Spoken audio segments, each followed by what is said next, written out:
Hello enemy fans, और आज हम देखने वाले हैं सोलो लेवलिंग की एपिसोड नंबर 12 को।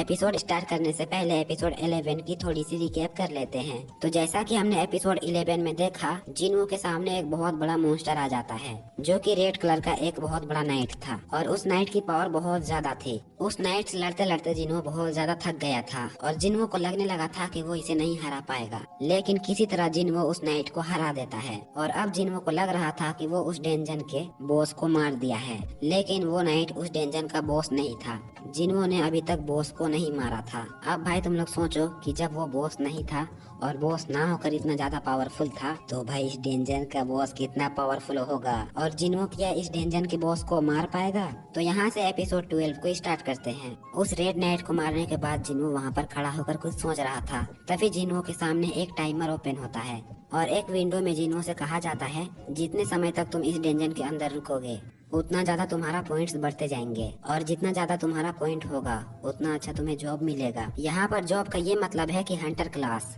जैसे कि जूही एक हीलर है जबकि मिस्टर सॉन्ग एक मैजिशियन है, उसी तरह जिन्हों को भी अब जॉब मिलने वाली है, यानी कि जिन्हों को भी एक टाइटल मिलने वाली है। फिर तुरंत ही उस विंडो पे टाइमर स्टार्ट हो जाती है जिसके ऊपर जिन्हों के लिए गुड लक लिखा हुआ होता है। जैसे टाइमर स्टार्ट होता है उस पोर्टल के अंदर से नाइट निकलना शुरू हो जाते हैं। जिन्हों के सामने वही नाइट्स आ जाते हैं जिनका उसने पहले सामना किया हुआ था। जिन्हों कहता है इग्रिस के साथ फाइट करने से मैं बहुत ज्यादा थका हुआ हूँ, मैं इन सभी से फाइट तो कर सकता हूँ, लेकिन अगर ये इग्रिस की तरह ताकतवर हुए तो मैं पक्का मारा जाऊंगा, मैं इनसे नहीं बच पाऊंगा। जिन्हों कहता है यहाँ पर हर सेकंड का ये मतलब है जितनी ज्यादा सेकंड मैं यहाँ पर रुकूंगा उतनी ही ज्यादा मुझे पॉइंट्स मिलेंगे और जितना ज्यादा मेरा पॉइंट होगा उतना अच्छा मुझे क्लास मिलेगा। साथ ही जिन्हों अपना स्टेल्स की एबिलिटी को एक्टिवेट करता है और कहता है इसके लिए मुझे 200 माना की जरूरत है और मेरे पास अभी टोटल 390 माना है। अगर मैं इस स्किल को एक्टिवेट कर लेता हूँ तो मेरे पास सिर्फ 190 माना बचेंगे। अपने स्टेल्स को बचाने के लिए मुझे हर सेकेंड 1 माना यूज करना होगा। इसका मतलब तो ये हुआ कि मैं अपने स्टेल्स को 3 मिनट तक बचाए रख सकता हूँ। मुझे बस 3 मिनट तक इन नाइट से बचते हुए छुप कर रहना होगा, जिससे कि मुझे बहुत सारे पॉइंट्स मिल जाएंगे और उस पॉइंट की वजह से मुझे बहुत अच्छी क्लास भी मिल जाएगी। जिन्हों तुरंत ही छुप जाता है और वो सभी नाइट जिन्हों को ढूंढने लगते हैं। जिन्हों वहाँ पर कुछ मैजिशियन को भी देखता है जो कि अपनी मैजिकल स्किल को इस्तेमाल करते हुए जिन्हों को ढूंढने की कोशिश करते हैं और थोड़ी देर बाद वो मैजिशियन जिन्हों को ढूंढ भी लेते हैं। जैसे ही वो मैजिशियन जिन्हों को ढूंढ लेते हैं, बाकी सभी नाइट्स जिन्हों की तरफ बढ़ने लगते हैं। वो सभी नाइट्स जिन्हों पे एक साथ अटैक करते हैं। जिन्हों किसी तरह उनके अटैक को डॉज करते हुए उनसे बचता है और उनसे बचते हुए उन नाइट्स पे अटैक करता है। उन नाइट्स पे अटैक करने के बाद जिन्हों अपने ब्लडलेस एबिलिटी को एक्टिवेट कर देता है। जिन्हों की स्पेशल एबिलिटी की एक्टिवेट होते ही सारे नाइट्स की पावर 50% कम हो जाती है, लेकिन ये परमानेंट कम नहीं होती है। उन सभी नाइट का पावर सिर्फ 1 मिनट के लिए 50% कम हो जाती है और जिन्हों को 1 मिनट के अंदर ही उन सभी को मारना होगा। जिन्हों कहता है मेरी स्किल्स के लिए मुझे 100 माना की जरूरत होगी और मुझे इससे अच्छा मौका नहीं मिलेगा, लेकिन जिन्हों के पास सिर्फ 90 माना रह गए हैं और जिन्हों नाइट्स पे अटैक करना शुरू कर देता है। जिन्हों अटैक करते हुए कहता है 1 मिनट के अंदर मैं जितने नाइट्स को मार सकता हूँ मुझे मारना होगा, लेकिन वहाँ पर बहुत सारे नाइट्स थे इसलिए जिन्हों उन सबको एक साथ नहीं संभाल पाता है। वो सभी नाइट्स भी जिन्हों पे अटैक करते हैं जिससे कि जिन्हों का एचपी बहुत ज्यादा कम हो जाता है, जो कि 10,000 से 1,000 तक आ जाती है। जिन्हों कहता है इन पोर्टल्स में से ये नाइट आए जा रहे हैं और ये कम होने का नाम ही नहीं ले रहे हैं। मैं जितने नाइट्स को मारता हूँ उस पोर्टल के अंदर से उतने फिर निकल आते हैं। जिन्हों कहता है मैंने इन सबको बहुत लाइटली लिया, मैंने अपने स्टेल्स मूव को बहुत जल्दी एक्टिवेट कर लिया, अब मेरे पास जरा भी माना नहीं बचा है, मैं अपने स्पेशल स्किल को एक्टिवेट नहीं कर सकता। जिन्हों सोचने लगता है क्या मुझे अपने हार्ड स्टोन को तोड़ देना चाहिए। उस हार्ड स्टोन को तोड़ने से जिन्हों तुरंत ही उस डेंजन से लीप कर सकता है। जिन्हों कहता है मुझे नहीं पता है कि जॉब मिलने से मुझे कुछ नई स्किल भी मिलेंगी, लेकिन मुझे इस वक्त ये पता है कि मैं इन सारे नाइट्स का मुकाबला नहीं कर सकता, ये बहुत ज्यादा पावरफुल है और ये बहुत सारे हैं। जिसके बाद वो अपने टाइम विंडो की तरफ देखता है तो उसे पता चलता है कि 5 मिनट हो चुके हैं। इसका मतलब कि जिन्हों को अभी तक बहुत सारे पॉइंट्स मिल चुके होंगे। जिन्हों कहता है मैं अब इनका सामना नहीं कर सकता, मुझे यहाँ से जल्दी निकलना होगा। वो अपने हार्ट स्टोन को अपने हाथ में पकड़ता है और वहाँ से निकलने के लिए रेडी होता है, लेकिन तभी एक नाइट अपने हथौड़े से उस पर अटैक कर देता है, जिसकी वजह से जिन्हों का हार्ट स्टोन उसके हाथ से नीचे गिर जाता है। साथ ही जिन्हों काफी ज्यादा घायल हो जाता है, वो घायल होकर जमीन पे गिर जाता है। वो सभी नाइट्स उसे मारने के लिए आगे बढ़ने लगते हैं। जिन्हों फिर से उठकर खड़ा हो जाता है और कहता है अब तो मैं वापस भी नहीं जा सकता और मैं यहाँ पर नहीं मर सकता, मुझे इन सबसे फाइट करनी ही होगी। जिन्हो एक बहुत लंबी जंप करता है और उन नाइट से फाइट करना शुरू कर देता है। जिन्हो फाइट करते हुए कहता है, मुझे पता है कि सबसे वीकेस्ट हंटर होना कैसा होता है। सभी लोग एक वीक हंटर का मजाक उड़ाते हैं। उसे कहीं पर भी इज्जत नहीं दी जाती है और किसी को भी कमजोर हंटर का परवाह नहीं होता है, चाहे वो मरने ही वाला क्यों ना हो। लोग उसे बचाने के लिए आगे नहीं आते हैं। मुझे बहुत अच्छे से पता है कि एक वीकेस्ट हंटर होना कैसा होता है। मैंने लोगों के मुंह से अपने बारे में बुरा कहते भी सुना है। वो मुझे सिर्फ जलील ही करते हैं, चाहे मैं उनके लिए अपना जान ही क्यों न दे दूं। लेकिन वो मेरी इज्जत और मेरा परवाह कभी भी नहीं करेंगे। इस दुनिया में सिर्फ ताकतवर लोगों की ही वाहवाही होती है और अगर मैं यहाँ पर मर जाऊँ तो मेरा रीअवेकनिंग किसी भी काम का नहीं रहेगा। मुझे दोबारा जीने का मौका मिला है और मैं इस जिंदगी को खो नहीं सकता। जिन्हो बहुत तेजी के साथ हंटर्स को मारने लगता है और वो उन सभी को मारते हुए अपनी स्टोरी भी बता रहा होता है। जिन्हो अपने पहले दिन की बात भी बताता है, जहाँ पर वो मिस्टर किम और मिस्टर पार्क को बात करते हुए सुन लेता है।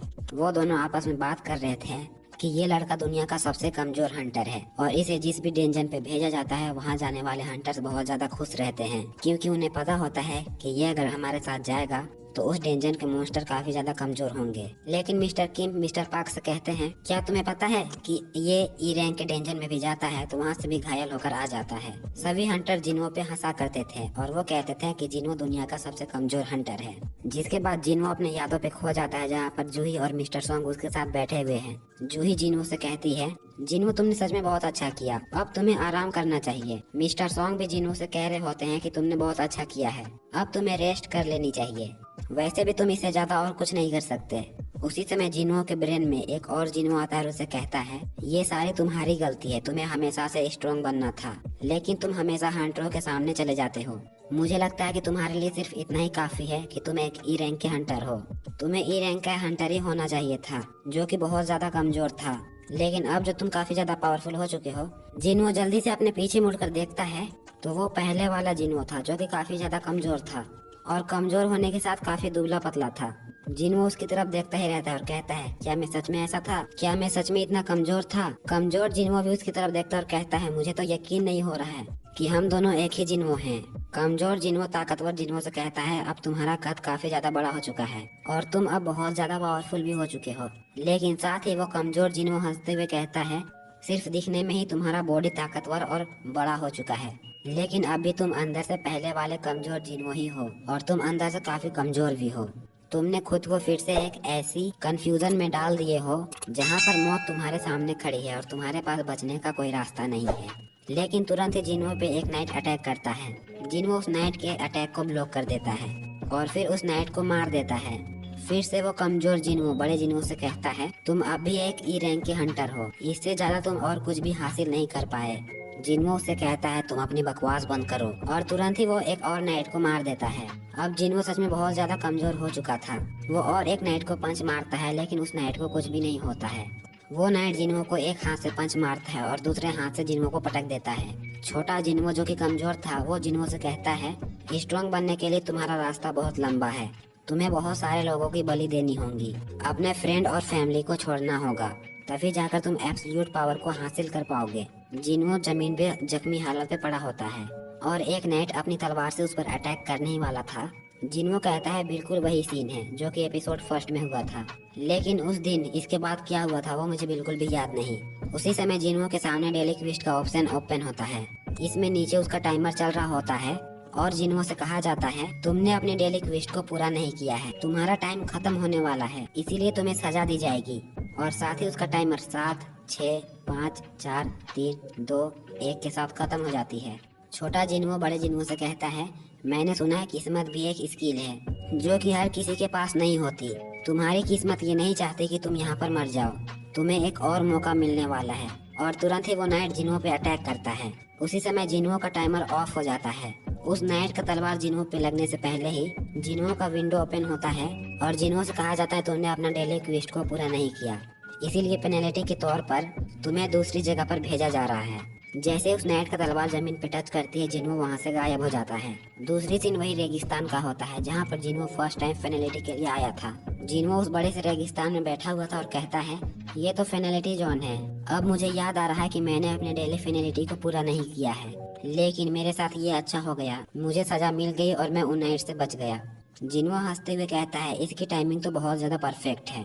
मुझे ये नहीं लग रहा था कि मैं वहाँ से जिंदा बचकर वापस जा पाऊंगा। जिन्हो कहता है, शायद मुझे उस क्वेस्ट ने इसीलिए कहा था गुड लक, ताकि शायद उन्हें पहले से पता था कि ये कितना ज्यादा मुश्किल होने वाला है, या फिर ये भी हो सकता है कि मैं ज्यादा से ज्यादा पॉइंट इकट्ठे कर पाऊँ। लेकिन जो भी हो, अभी के लिए तो मैं वहाँ से बचकर निकल ही गया। जिन्हो कहता है, ऐसा पहली बार हुआ है कि मेरा फैटिक लेवल 90 से ऊपर गया है। जिन्हो अपना स्टोर ओपन करता है और अपने गोल्ड के बदले में कुछ पोशंस खरीदता है, जिससे कि वो अपने फटीक को कम कर सकता है। जिन्हो उनमें से कुछ पोशन को खरीद कर पी लेता है और कहता है, इससे मेरी फटीक तो कम हो जाएगी, लेकिन मेरी हेल्थ रिस्टोर नहीं होगी। इसका मतलब ये पोशन मेरे हेल्थ पर काम नहीं करेंगे।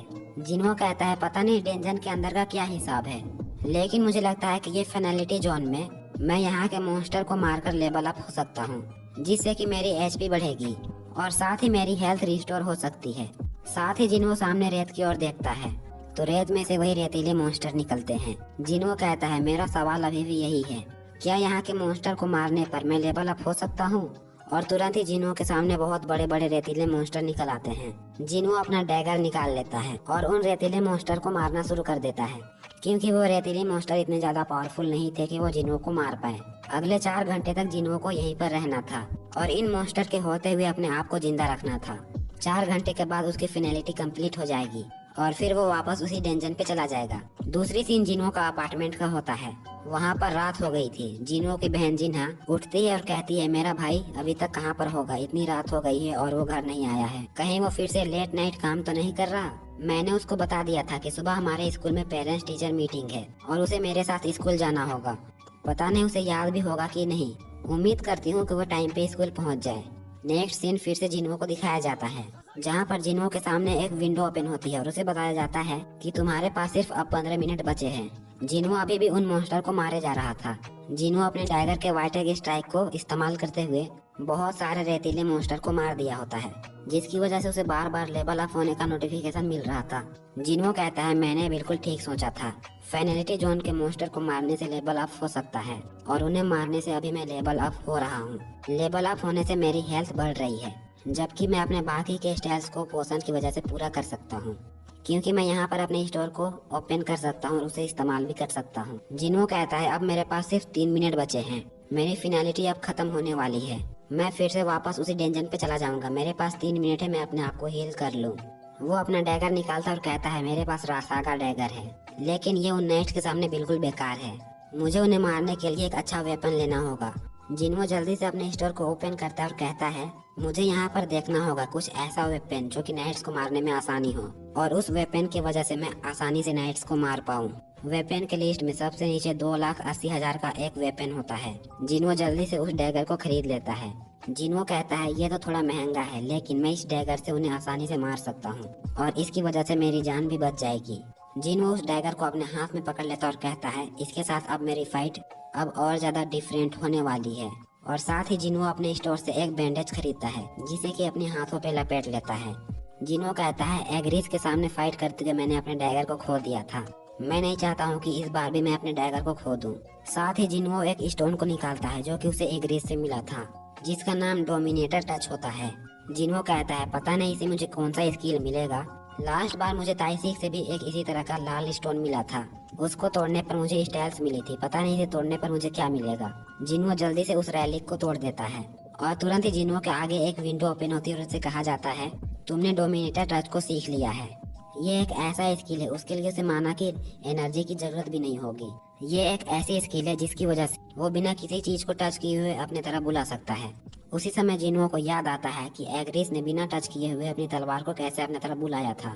जिन्हो तुरंत ही अपने पास पड़ी हुई एक रेतीली मॉन्स्टर के लाश को अपनी तरफ बुलाता है, लेकिन उससे कहा जाता है कि तुम्हारे पास अभी इतनी एनर्जी नहीं है कि तुम इतने बड़े आइटम को हिला सकते हो। जिसके बाद फिनैलिटी का टाइमर खत्म होने लगता है। जिसके बाद जिन्हो कहता है कि अब मैं इतना ही तैयारी कर सकता हूँ, अब इतनी ही तैयारी में मुझे फाइट करना होगा। जिसके बाद फाइनलिटी खत्म हो जाती है और जिन्हो वापस उसी डेंजन में आ जाता है। जिन्हो के सामने नाइट्स की एक पूरी आर्मी खड़ी होती है। जिन्हो कहता है, सिर्फ 4 घंटे में ये तो बहुत ज्यादा हो चुके हैं। और यहीं पर एपिसोड 12 का एंड होता है। तो एपिसोड 12 आप लोगों को कैसा लगा कमेंट बॉक्स में जरूर बताना। और हाँ गाइज, आज मैं आप लोगों को एक लाइक एम दे रहा हूँ, प्लीज इस वीडियो में 500 लाइक कंप्लीट करा देना। और नेक्स्ट एपिसोड कल आएगी तो कल के लिए रेडी रहना। तो मिलते हैं नेक्स्ट वीडियो में, तब तक के लिए बाय।